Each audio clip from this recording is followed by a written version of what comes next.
All right, on number 2 for the laws of exponents part 2, you will see that you have a -5 inside parentheses and then a -2 exponent.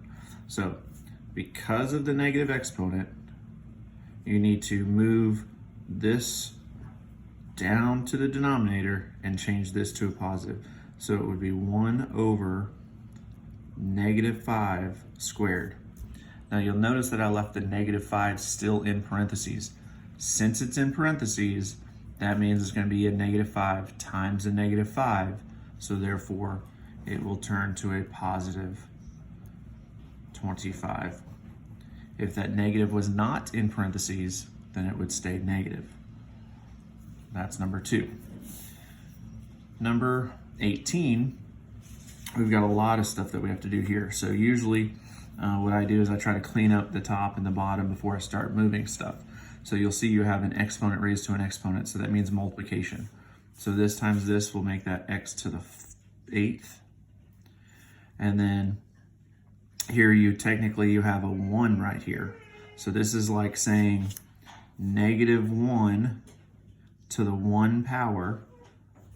So you would end up having a -1 squared and z to the 3rd power times 2.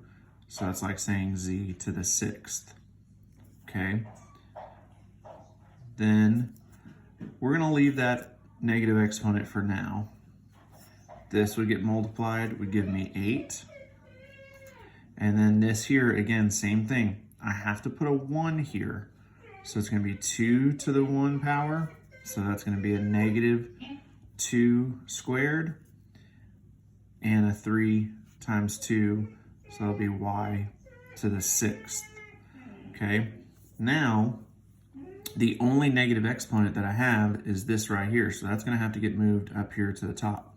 So that's why I'm going to have 2 to the 4th power, x to the 8th, -1 squared, z to the 6th, over x to the 8th, -2 squared, y to the 6th.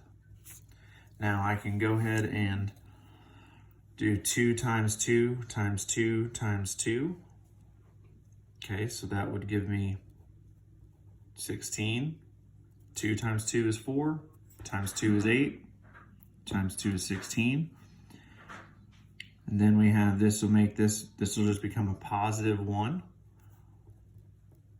So this will just be a 1 right here, and z to the 6th. And then on the bottom, I still have that x to the 8th. This is going to be -2 times -2, so that'd be 4, y to the 6th. Now, I would have 16 divided by 4 is 4. These are going to cancel out because division means subtraction. The 1 times 16, so that didn't matter. And then you would have z to the 6th and a y to the 6th. And that would be your final answer for that.